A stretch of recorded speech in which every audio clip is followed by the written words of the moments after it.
You are behaving like a big baby. Come on, you just got a raise.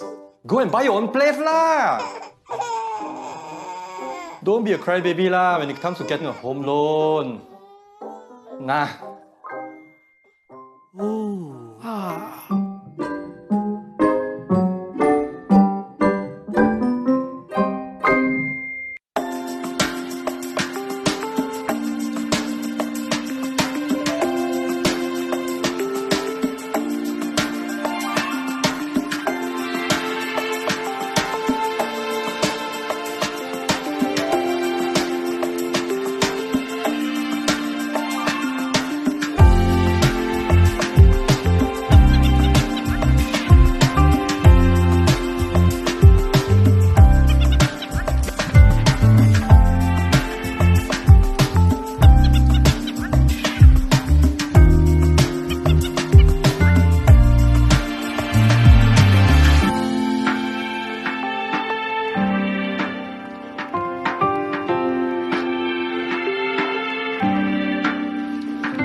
Baby, stop drooling.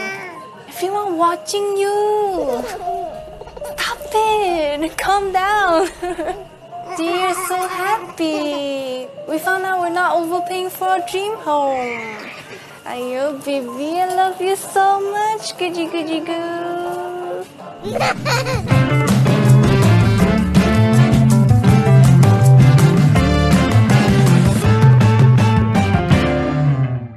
Oh, bro, you are babbling. I can't understand. I mean, don't stress. These are happy moments. It means you are growing up. I know, raising a kid can be scary.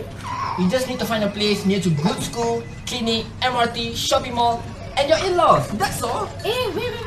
You all are frightening him. He's about to...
Thank you for tuning in to iProperty Development Excellence Award 2021. I would like to thank iProperty. We are happy that iProperty recognized us. 感谢 iProperty 及各位评委。We are very happy to receive this award from iProperty. We are humbled to receive this prestigious award from iProperty.com.my. Thank you, iProperty, for this very meaningful recognition.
harmonious space for life's precious moments, in every note and nuance. It is in life's journey that defines my success. Wherever my heart takes me, I am drawn to discover new landscapes, acknowledging our past and present, to balance a perfect blend of east and west, to sustain and define new architecture. I travel beyond the borders of each country, inspired by the colours and the sounds of the city, in awe of that melody that binds us together, in the relationships that I seek. No matter how far I've come, nor far I will travel, home is where I come back to.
Hello everyone and welcome to iProperty Data Talks, your burning questions answered. This Facebook Live will air on iProperty's FB page. iProperty, the #1 property site in Malaysia, believes in assisting buyers in every step of their property journey. In this show, we will share property pricing trends of different locations in Malaysia with you and ask property developers some burning questions you buyers might have. So make sure to like and follow iProperty's Facebook page and select to receive notification from us so you won't miss any episode when we go live. Before that though, we have some awesome prizes for those of you who tune in live now. How to win the prizes?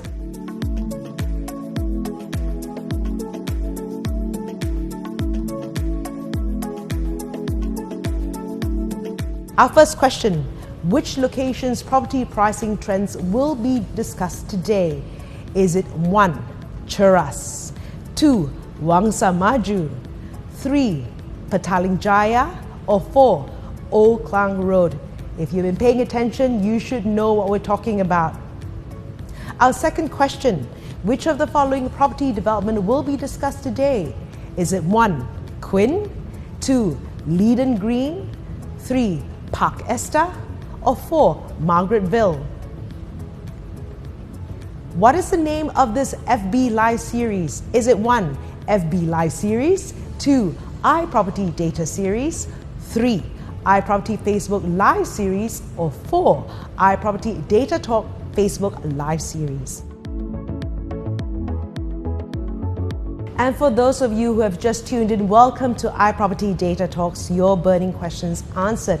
This is a Facebook Live series that will air on iProperty's Facebook page. So remember to like and follow iProperty Facebook page and select to receive notification from us so you won't miss any episode when we go live. If you are at the start of your property hunting where you have no clue on where to buy, or maybe you already know where to buy but not sure if you're paying too much, then this show is for you. In tonight's episode, we collaborated with MCL Land, a leading Singapore property developer that is wholly owned by Hong Kong Land, to talk about their Quinn at Wangsa Maju. But before that, we've invited Prem Padmanathan, General Manager of Customer Data Solutions from iProperty, to share property pricing trends of Wangsa Maju, where the project is located. Prem believes that everyone should have access to reliable, accurate and up-to-date transacted sub-sale property prices at their fingertips before making the biggest purchase of their lives. His team of data analysts specialize in compiling property transacted prices in Malaysia from the Valuation and Property Services Department, JPPH, under the Ministry of Finance. These property pricing trends can be conveniently found when you view a property listing on iProperty site. Let's hear from the man now, Prem.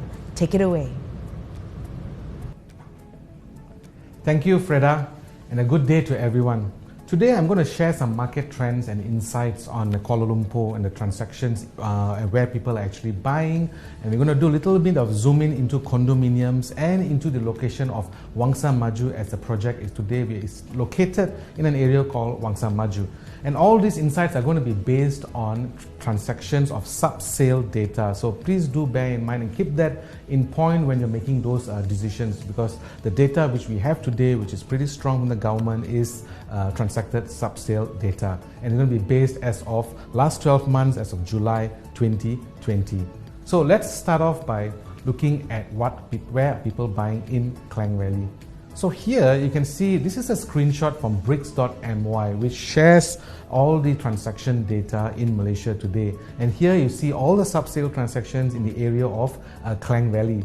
So if you look at this, you've got all these big boys like Cheras, and Ampang and Mont Kiara, they're all in there, with Cheras leading the pack at about nearly 430 transactions, while papers like Mont Kiara has got about 216 of those transactions. Now, if you move towards the west, you can also see places like Shah Alam and Klang, also very big numbers, when it comes to sub-sale transactions. And moving up right up to the west, even Kappa is doing pretty well at about 201 transactions. So the focus for today is Wangsa Maju. So Wangsa Maju sits at about, if you can see from there, it's about 174 transactions. Not too big, not too small, and we all know it as the KL North, as some people like to speak through Wangsa Maju. And it's right at the edge of where KL is today or Selangor is today, before we move on towards the Banjaran Titi Wangsa. So this just gives you a rough idea where are people actually buying. Now if we focus into just Kuala Lumpur and the total transactions in the last 12 months as of July 2020, the total transactions, and we're talking, when I say transactions here, it's all property types, all property types transactions in Kuala Lumpur. For 12 months as of July 2020 was about 6,000 transactions. Now if you look from here in this chart, right, the guy which is going to be the biggest, as you mentioned just now, which I showed just now, was about 13% market share, which is Cheras. Now that translates to about 846 transactions in Cheras alone. Now moving on the second and third locations, you see places like Stapa and KL City Centre, Old Klang Road and so on, right up to, like, if you look at where Wangsa Maju is, Wangsa Maju represents about 4% of transactions in Kuala Lumpur, which is about 270 transactions. In fact, if you just go right up to Sentul, right, which is just after Wangsa Maju, just these 6 to 7 areas, when you combine that market share, already represents about 50% of the market share of transactions in Kuala Lumpur. So you can imagine how big these 6 to 7 areas are, because they already represent half of where people are buying in Kuala Lumpur today. Now the next question a lot of people actually ask, in the sense of, okay, I know where people are buying, but wherever I'm buying, would there be any appreciation when it comes to pricing? So let's take a look at the capital growth in Kuala Lumpur. So before we go into the capital growth, a lot of people also ask, in the sense of, like, if Wangsa Maju is where people are buying, is it good for owner occupied, or is it also good for investors? So before I go into capital growth, let's talk about investors. So when it comes to investors, or in a sense landlords, right, one of the questions they always ask is there enough tenant pool in an area for me to justify my investment in that area? So iProperty recently has launched the portal demand analytics for rental demand, and again recently we just launched the 2020 rental demand analytics. So rental demand analytics, what it does is it uses our data, iProperty's data, in the sense of user visits and listings. Now if you look at this demand, right, demand which we consider as unique views, and this is the top 10 of the most unique visits in iProperty in an area for 2020. And you can see Wangsa Maju is in the top 10 list, along with KL City Centre, Cheras, Bukit Jalil, which are the usual suspects. So yeah, there are a lot of people who are actually looking for properties to rent in Wangsa Maju. But at the same time, as an investor, you must also be aware of the number of people who are also being landlords, or the availability of listings being tenanted out. So if you look at the top 10 of total listing supply in Kuala Lumpur in iproperty.com.my, you will see that Wangsa Maju is also in the top 10 list. So they are actually in number 9. And you can see they're kind of similar. You can see KL City Centre is there, Mont Kiara is there. Now what I want you to take notice is the most important element to a landlord is that you've got to ensure that the area has got a lot more visits than there are a lot more listings. So if you can see from here, the position of Wangsa Maju in the unique views is higher than the position in listings, which puts Wangsa Maju in a better place than some of the other areas, because what this indicates is there are a lot more tenants than there are landlords. So to calculate the most in demand area, what we do a simple divide, right? We just do the total visits to every listing in a specific area to come out with a number which is the most visits to a listing. The higher the number, the more in demand is that particular area. And what we'll produce is a new top 10 list, a top 10 of most in demand. And here you can see the most in demand, Wangsa Maju now positions themselves as number 3 in Kuala Lumpur itself, just third to Taman Tun Dr. Ismail and Damansara Heights. So they're pretty good position when it comes to rental demand and the most demand. So for landlords, I would say the answer to the question, are there tenants or enough tenants in Wangsa Maju for me if I were to buy this product as an investment? As you can see from the data, the answer is yes. There are a lot more tenants than there are landlords. The other indicator which we always look at is also the growth of this demand. So the growth of the demand and the year-on-year demand, you want to see areas which are growing in demand itself. So this is the last table which talks about the areas which are growing. Now in here, you don't see Wangsa Maju in the top 10 list. So, but you do see other areas like, if for example, Mont Kiara, even though they are not in the top 10 or the most in demand, they are the fastest growing. What does this growth mean? That means there are a lot more tenants coming in than there are listings. So places like Mont Kiara, Dutamas, Old Klang Road, right? These are the areas which kind of like, they're always places where people are looking for to actually rent. Why? Location, convenience, connectivity, all those reasons. So, is this an investment grade? In a sense, is it a good product? I would say yes. Tenants are there and the pool is actually there. Now, also for an investor or for a home buyer, first time or multiple, another big question they always ask is appreciation, price appreciation. So let's look at Kuala Lumpur's capital growth in that period which we are analyzing by areas. So from here you can see the period which we went through last year. So last year was, it's a very unique year, with the pandemic and all that. So with that in line, and especially for Kuala Lumpur, it's an economic hub, it's a financial sector, it's a financial hub, so they do get affected. Job employment is pretty, unemployment is pretty high now. In relation to that, you can see overall Kuala Lumpur has had a drop of 3.7% when it comes to capital growth. But not all areas face this drop. If you look at this chart, right, you can see actually there are 7 to 8 areas which actually showed a positive growth. And with Salak South leading, in the sense of amidst the pandemic and the overall drop in the state of 3.7%, places like Salak South was still able to have a strong growth of 16%. I mean, they're the only area which had actually a double-digit growth. Now, where is Wangsa Maju in here? Now, Wangsa Maju, and before that, and you got places like for example, Kuchai Lama, which has got a drop of nearly 15%. So you can see the extremes of these areas, where, you can see some double-digit growth and some areas which are double-digit decline. Now, where is Wangsa Maju in this? You can see Wangsa Maju held on, they barely held on at about 0.7% growth. So again, I'd like to remind you all, in a period of where we are going through right now, to actually have any form of positive growth is actually still amazing. So places like Desa Park City, Dutamas, Wangsa Maju and Pantai and all that, they all managed to hold on in this particular area. And we'll be speaking more about capital growth and the benefit of having a positive growth in a period like this and how we can help during our Q&A session. So this comes to the overall properties and all types of properties in Kuala Lumpur when it comes to transactions and capital growth.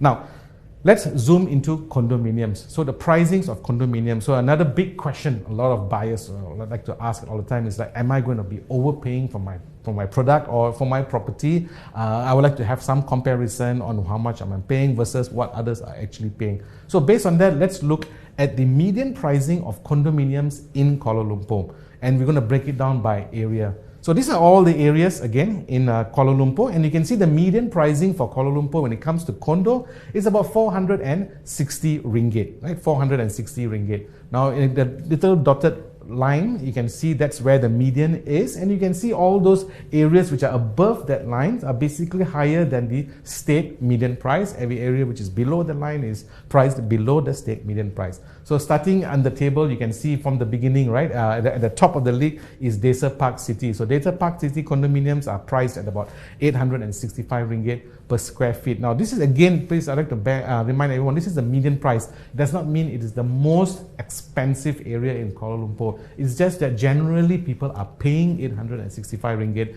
in an area like Desa Park City. And following that, you can see they got KL Central and Bangsas and the Mont Kiaras, and of course Bukit Tunku, Sri Hatamas finishing up the top 5 for the most expensive when it comes to condominiums. Yeah. Now on the other end of the spectrum, you will see places like Kuchai Lama, which is about 344 ringgit per square feet. So these are kind of, so from the moment you can see from Desa Park City all the way right up to Taman Desa, right? You can see they're generally either at the par or above the state median pricing, and then from Kepong onwards right up to Kuchai Lama, you will see that they are priced below the state median pricing itself. So where is Wangsa Maju in all this? You can see Wangsa Maju is priced below the state median pricing at about 300, nearly 400 ringgit per square feet. So Wangsa Maju generally is having about, they are priced lower than every other area in Kuala Lumpur itself. So that's something interesting for you all to. So if you're going to buy into a place like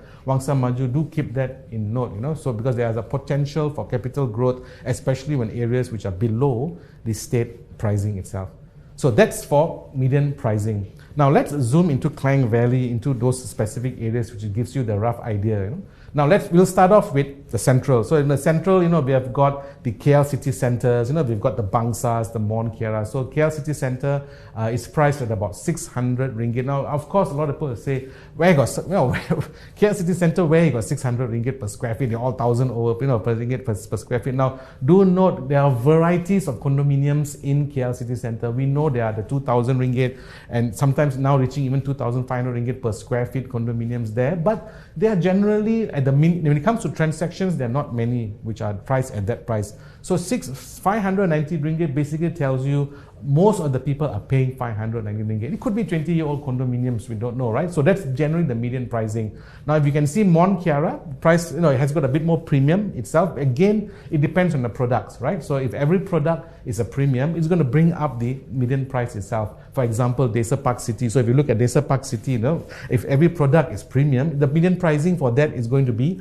865. It's going to be higher than all those areas in there. Whereas Bangsas are at about 700 ringgit. Now, if you just go slightly outskirts from the KL city center, right, you will start to see the 400 ringgits per square feet starting to appear. And you can see Wangsa Maju is in there at about 390 ringgit. But you got places like Kepong at 428 and PJ. PJ, as you know, there's a variety of products in PJ itself. So they are kind of like the median of 438 ringgit, while Cheras is priced at about 350 ringgit. Now, if you go even further outskirts, you will see places like Sungai Buloh and Shah Alam, 300 ringgit starting to appear again, where Shah Alam is priced at about 350 ringgit. And Subang Jaya again, even though it's further from PJ, the price variance is not too much, because I think it again depends on connectivity and the products itself which you have in there, So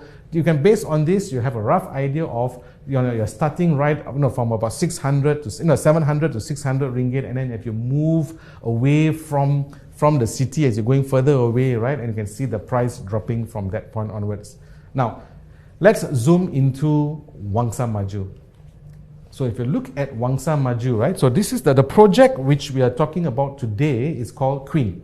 So Quinn by MCL. So here is just going to give you a rough idea of the median pricing of condominiums in Wangsa Maju area. Now Quinn, by the way, I'm focusing basically on the sizes about 1,000 square feet. So even though the products have got a lot more, there's a lot more products out there, I'm going to focus on the 1,000 square feet and compare the 1,000 square feet in the radius so that we can kind of like an apple-to-apple comparison when it comes to price analysis. So the Queen, which we're talking about here, is about 950 to 1,223 square feet. And they're priced starting from about 700,000 ringgit, which puts it at about 740 ringgit per square feet. So again, here, when it comes to pricing, right, I mean, if you remember, Wangsa Maju median price was about 400 ringgit per square feet, right?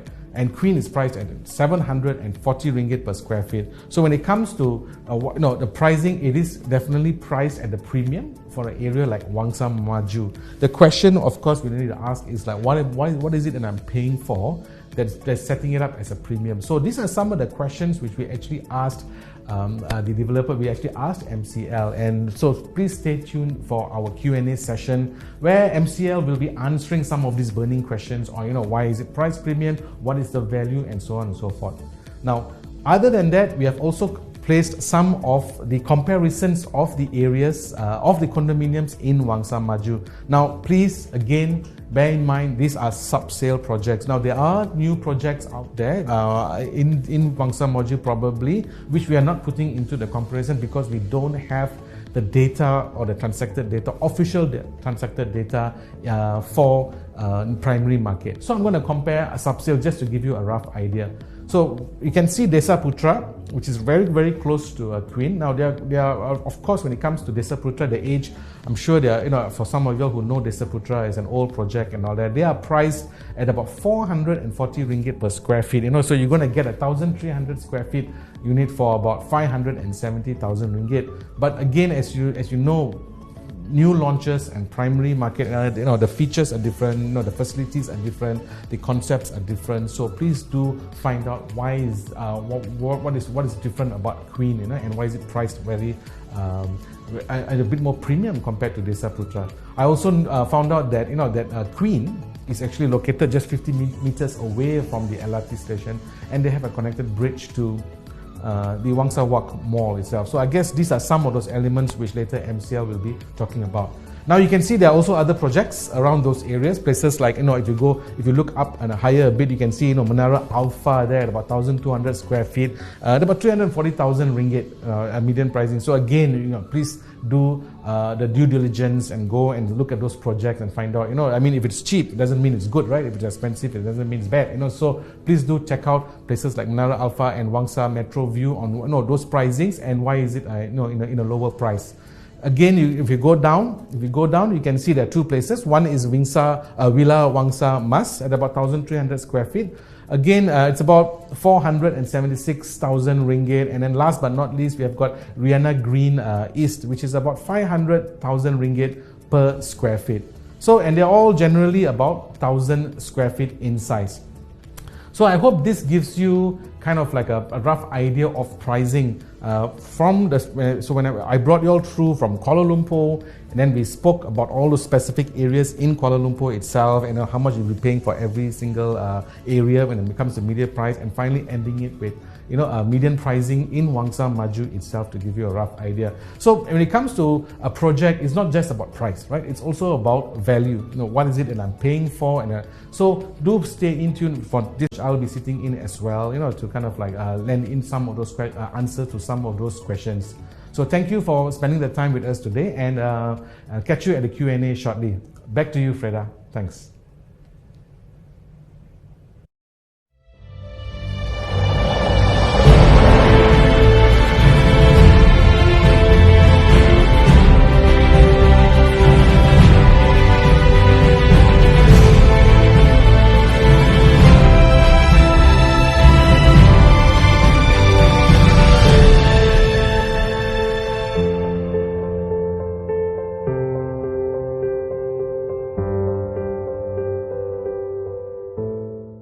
Thank you, Prem, for that great sharing. I believe every one of you have Kuala Lumpur.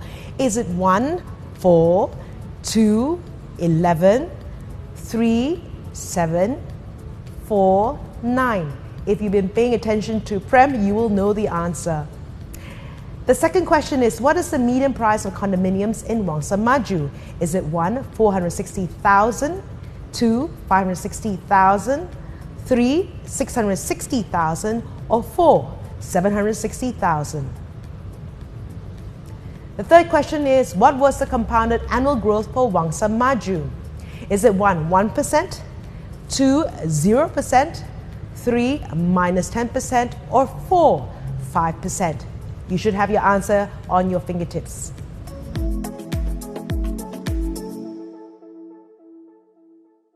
There's one more trivia game later, so make sure you stay until the end, and we will ask you questions relating to the Q&A later. And for those of you who have just tuned in, welcome to iProperty Data Talks, your burning questions answered. This Facebook live series will air on iProperty's FB page, so remember to like and follow iProperty's Facebook page and select to receive notifications from us so you won't miss any episode when we go live. You've heard the pricing trends analysis of Wangsa Maju shared by our GM of Data Services, Mr. Prem Padmanathan, earlier. Now it's time to ask the developer some burning questions about properties in Wangsa Maju. In tonight's episode, we collaborated with MCL Land, a leading Singapore property developer that is wholly owned by Hong Kong Land, to talk about their Quinn at Wangsa Maju.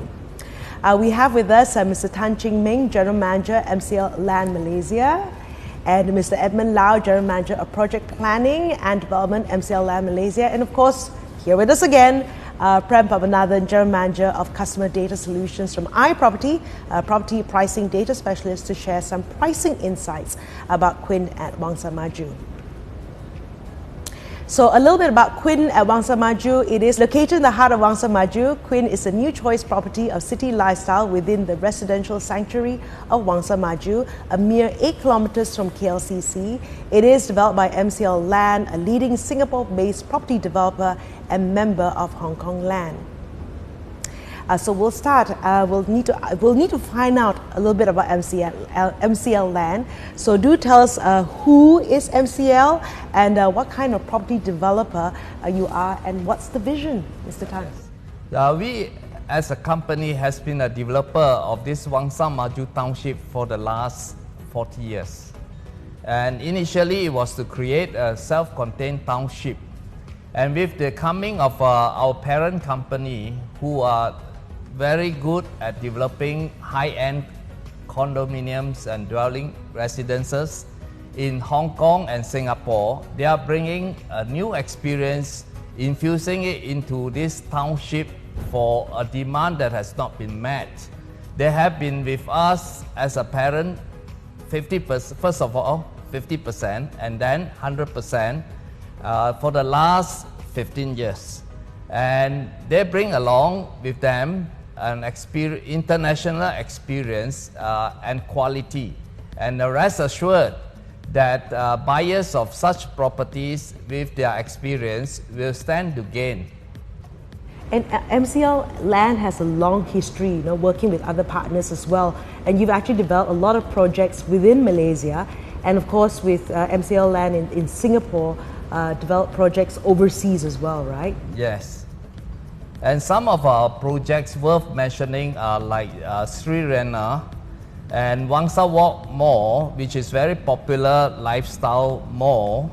And of course, not to forget the shops which investors bought in, and they make 3 times. Maybe I could also add that MCL Land is actually part of a much bigger group of Hong Kong Land. It's headquartered off Singapore, and we have developments in the region, which includes Malaysia, Thailand, Philippines, Vietnam, and in Indonesia itself. So about, I think close to 10 countries. Yes, in and around the region, in Asia. Hong Kong Land has basically 2 parts. One is concentrated on China, and the rest concentrates on the rest of Asia. Right. Okay. Prem, you've shared property pricing trends on Wangsa Maju just now, right? What do you think of Wangsa Maju as an area? Is it worth buying a property in Wangsa Maju? Sure. So, I'm sure the audience just now saw the charts which I presented. It's basically all in KL, and so everything I'm going to share now, it's basically on data, right? It's not my personal opinion and all that. So if you look at Kuala Lumpur, right, they're always going to have that big areas, like KL city centers, Cheras, Mont Kiara, and they're always going to be big in the sense of, in fact, in the sense of iProperty's data, most visited, most listings and all that. So Wangsa Maju is interestingly in the top 10 of this list. Now, this is behind a total area of nearly 30 over areas in Kuala Lumpur. So being in the top 10 is not that easy to be in Kuala Lumpur as well.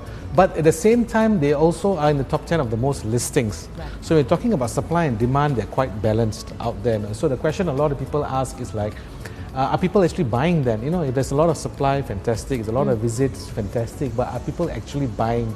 For this, we go into transacted data, which is the official data from the valuation department. And when it comes to the top 10 or the most transacted in Kuala Lumpur, Wangsa Maju is ranked number 7. So that gives you an indication that people are buying in Wangsa Maju. So again, as I mentioned, to be in top 10 in KL, not that easy, because KL is purely urbanized, in, like for example in Selangor and all that, you can say PJ, it's a lot more transactions than Kuala Selangor, because it's more urbanized than Kuala Selangor, but KL, the whole place is urbanized, right? So to be in the top 10 is a bit more of a challenge. And in the sense of, does it have all those elements of what an area should have? Wangsa Maju, first of all, I think we don't have to mention the distance to KL city centre, it's generally, a stone throw away. It also comes with all those necessary elements like, the universities, the education, the international schools, It comes with all the malls. Everyone needs malls, right? Like say you got Wangsa Walk, as I mentioned, Tesco, Aeon. It comes, of course, the big burning question is connectivity. So in KL, connectivity is important because people don't want to drive anymore. Reduce carbon emissions. So the LRT stations are there. I think there's a few highways as well, the Dukes, so on and so forth. So overall, I think Wangsa Maju has got all the necessary factors which makes it a good place to kind of like buy into. Okay, Mr. Tan, why Wangsa Maju? What's so unique about this area that attracted you to develop a high-rise residential property here? First of all, we are undergoing a very strong re-rating of this area. We used to be quite unknown 30-40 years ago because of lack of connectivity. But since about 15 years ago, we have the LRT line, we have Duke, we have Wangsa Walk, and we have international school right at our doorstep. And there is a further re-rating with the construction of more highways. Duke 3 is coming through us, and they will be connected to Suki as well as EKVE. And you yourself live in this area? Yes, I'm a testimony of how successful this township is. I live here, I work here, and I play here. And my kid gets up at 7 o'clock and goes to school in time, 7:15. Okay, that close. All right. Prem, let's talk about the project, right? Perhaps you can share Quinn's price proposition to market, and does the project appeal to own occupiers or investors? Yeah, sure. So, again, I did share some data about price points in Kuala Lumpur. So, I'll start off at the state level. So, state level, and I'm also going to zero into the sizes which are about 1,000 square feet, in KL. So, in KL, the median pricing is spec'd around 560,000 ringgit for generally all types of properties, which is at about 450 ringgit per square feet, gives you about 1,000 to 1,200 square feet. You can also go to the higher range of about 960,000 ringgit per for every unit in here. Then when we zoom into Wangsa Maju, the median pricing is about 500,000 right up to about 750,000 ringgit. At about 400 ringgit per square feet, it gives you about 1,000 square feet. So if you look at Quinn, so Quinn starts off at about 417,000 ringgit and has gone right up to about 790,000 ringgit. I would say the median is about 720,000, and the per square feet is about 740 ringgit. So if you're looking at a comparison, it is a bit more premiumly priced in Wangsa Maju area itself. And if you compare on the sub-sale products around this area, which are generally about 300 ringgit to 450 ringgit per square feet, it is priced higher. But there are many reasons for this, which I hope later on, Mr. Tan and Edmund will give some detailed insights into why this premium pricing. But a few factors are things at looking at things like age of buildings, the facilities which comes with it, and the features which comes with it, and all that. And this is the new building, right? So there's a lot more new features to that. It'll be interesting to know more about this. And of course, there's another factor we all have to remember, that this is pegged as a transit-oriented development, or TOD. So whenever I compare TODs, right, we can't compare apple to apple. There are not many projects which can call themselves as TOD. Some will say it's TOD, but then later you find out the LRT station is like 1 kilometer away, or something like that. So here, I think my understanding is the LRT station is about 50 meters away, right, and it's covered. So it's true to its name in the sense of a transit-oriented development. So that gives it a very different gameplay to where Quinn is today. And when it comes to whether to buy as an owner-occupied or investor, owner-occupied purchases, as we all know, everybody buys where they live. And I think Mr. Tan mentioned, this place, there are a lot of heritage to it. People have been staying for many years, and they love Wangsa Maju. Yes, they will buy it. It has all the all the elements for it.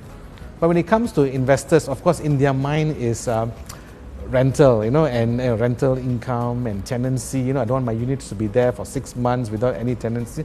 Here I will share some data as well. So when it comes to most visited for rental listings in Kuala Lumpur, based on iProperty's data, Wangsa Maju is ranked number 7 again. So they like number 7, So they're ranked number 7 as most visited when it comes to rental listings.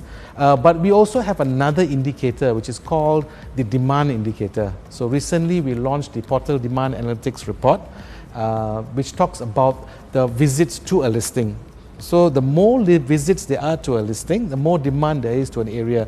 So the highest visits to a listing will rank it as the highest, And Wangsa Maju ranked in the last report, which was 2020 analysis, Wangsa Maju was ranked number 3 in Kuala Lumpur as most in demand. This means there are a lot more tenants out there than there are landlords. So they're only number 3 behind Taman Tun, Dr. Ismail and Damansara Heights. Very affluent names, right? But they are number 3 behind these guys, So they are ranked. So in the sense of demand for tenants, they are there. The tenants are actually there. And when it comes to rental yield, the rental yield based on asking rent in iProperty, we can do an analysis on that. The median for Wangsa Maju is about 4.2%, but this is across all property types, not just condos or service residence, everything. So the question people ask is 4.2 good? 4.2. So again, we need to do a comparison overall KL. So KL, the median is about 4%. So 4.2% puts Wangsa Maju higher than the overall state number itself. And the median rent is about 1,700 to 2,000 ringgit. So this is where people are, I guess when it comes to affordability, a lot of this, most of the tenants are paying around this amount. So I would say in the sense of, as an investor, I would say getting a tenant would be something which I don't think would be an issue in Wangsa Maju. Rental yield, the thing is, if you want higher, my question is where? Because KL overall is already 4%, so if you're going to get higher than that, I'm also curious, where is this? Okay, so interesting. You said transit-oriented development, and of course the LRT is there, is right next to it, and then more tenants than landlords, right? That's a good thing. Anything to add to that, gentlemen? Now, to address your concerns about the disparity between the prices of the old properties and the new, I think we cannot compare the old and the new. They are catering to different generations, and the designs are different, the quality is different. So it's just like you're comparing Countryman car, which is small, and in the old days Volvo 144, right? You can't do that. So as a mark of confidence or assurance, we have brought in Edmund from overseas to ensure that Hong Kong land standards are maintained, the quality and the design. And he will elaborate further on what are the things that we put inside Quinn to make it so much value proposition to the investors. All right, which is a good transition to my next question to Edmund, right? What sets Quinn apart from other residential projects here in Wangsa Maju? Well, Quinn is actually a very modern design, and we've brought in international architects and designers for the project to basically develop a very lovely, comfortable living, lifestyle living for the buyers. We've got a lot of facilities in the development. The moment you enter the entrance, you've got a huge, large drop-off, and that brings you to a cascading water feature in the front that leads to a kids' playground. And as you go up, right up to the E-deck level, you have a 50-meter pool, and together with the alfresco dining, you can actually have whole parties for guests and things like that. And there's a kids' pool, barbecue pit areas, and it brings you up further to the rooftop. We've got a sky deck. So at the sky deck, we've got a roof sky gym, basically, that overlooks KL City.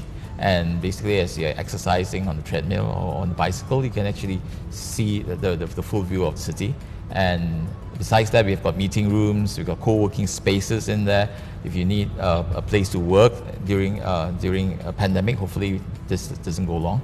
and you can also work in the library. You can have quiet areas and meetings with your friends and families if needed. So overall, basically, Quinn provides for a lifestyle living. We provide you with a semi-fitted units where the kitchen is fully fitted. We've got a signature kitchen providing our built-in kitchen for us that comes together with a hob and hood, and basically areas that will the rooms, the toilets are going to be fitted with quality tiles, quality finishing. And it is fairly low density as well. Yes, we've got 361 units over 1.68 acres. But there's lots of space in the 50-meter pool anyway. Yes, you can swim as long as you want. So what are the layout types available in Quinn? Okay, the smallest one we have is a 1+1 bedroom. Okay, it ranges about 550 square meters to about 600 square meters. To the largest, we have 4-bedroom units, which is about 1,070 square foot. Sorry, not square meters. And basically, we have also have 2 bedrooms, 2+1 bedrooms, 3-bedroom units in there, right? The +1 is actually a study, which basically provides us with the current situation where people want to work from home, that they can actually have a proper study there, that they can hold meetings, Zoom meetings and things like that. Right? And it's what's unique was that it's actually removable should you choose to have a living, larger living area. That's right. Those studies, if you want it bigger, or you can actually knock off the wall. We make sure that it's not a structural wall, so that you can actually enlarge your living area or your dining area, so that if you want more space, you do not want to study, especially if you're a young family, right? There's only 2 of you, you want a bigger space, or if you have children, then that areas you might need it. And what's the profile of buyers at the moment?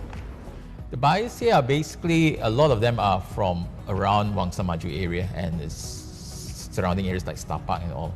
Because people who live here, they always want to continue to live there. They use the area. Wangsa Maju is actually a matured township. We've got a lot of amenities over here. We've got Wangsa Walk, which we developed.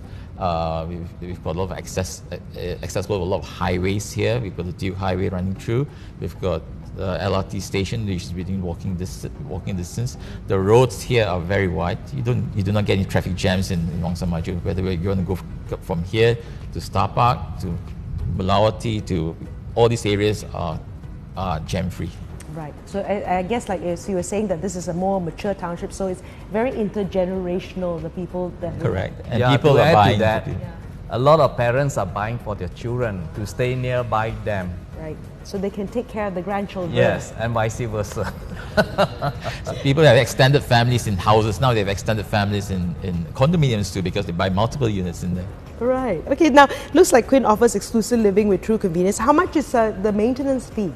The maintenance fee is actually not a lot, because considering that we are providing a lot of facilities for you all, for the buyers, and basically it pays for all the facilities, the pools, the cascadings, and together with the sinking fund, and we manage the properties, and basically the gyms and the sort of the fresco lounges and things like that. Right. There's a gourmet pavilion. That's right. Because it's important for us. Yeah. Food. Food, you want to eat, yes. You bring in the caterers, you can have the place. Right.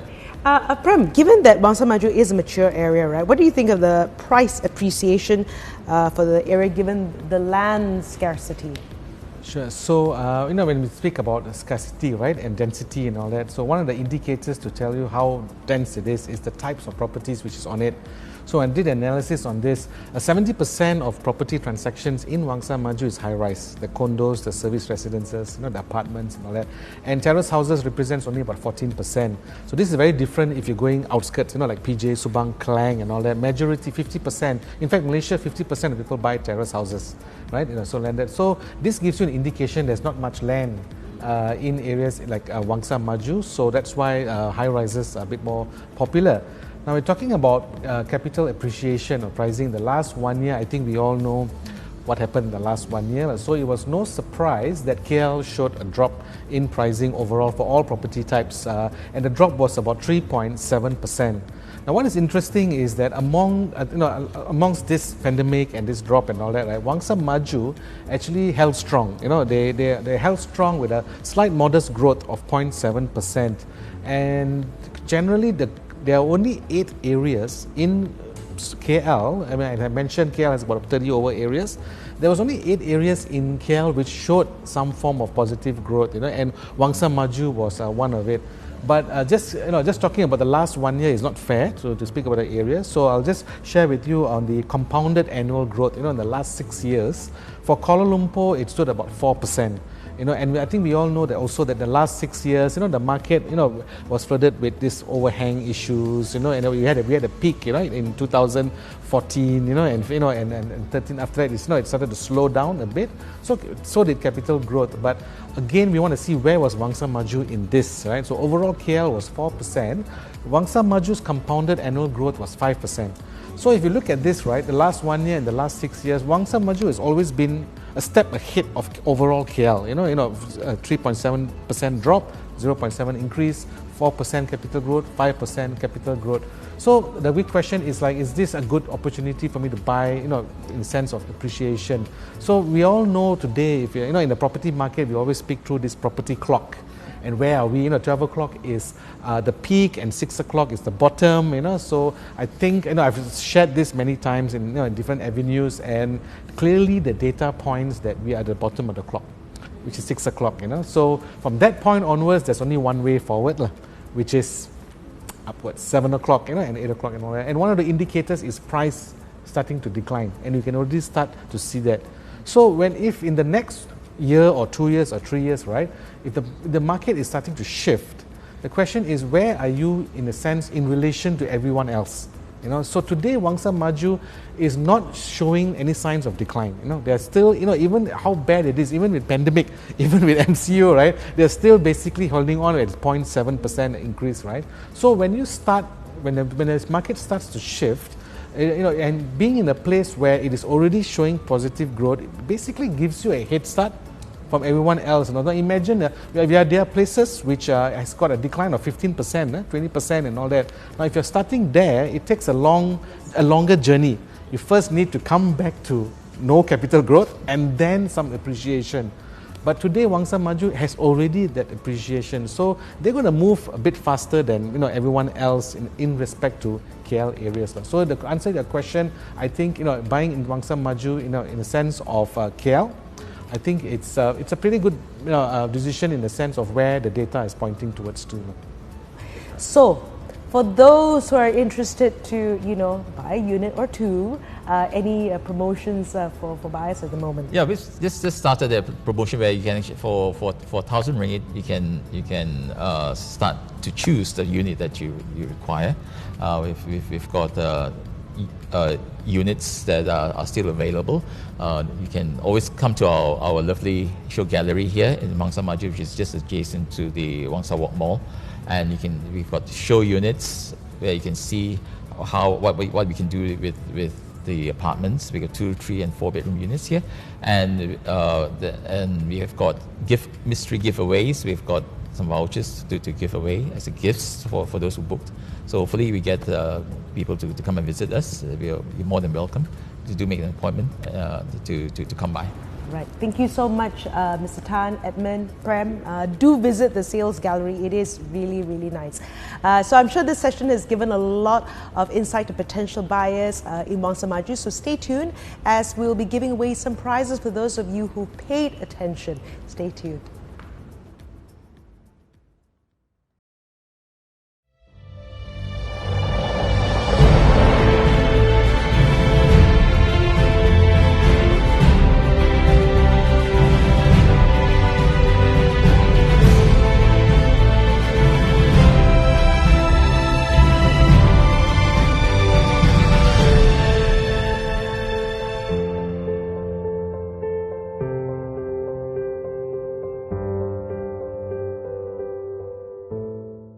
And that was a wonderful sharing session. I'm sure all of us have benefited from their sharing just now.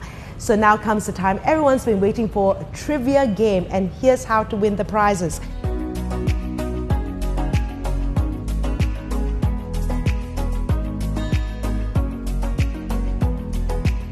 Let's have a look at the questions now. The first question is, who are the potential buyers of Quinn? Is it 1, investors looking for rental yield? Is it 2, young families? Is it 3, working professionals? Or 4, all of the above?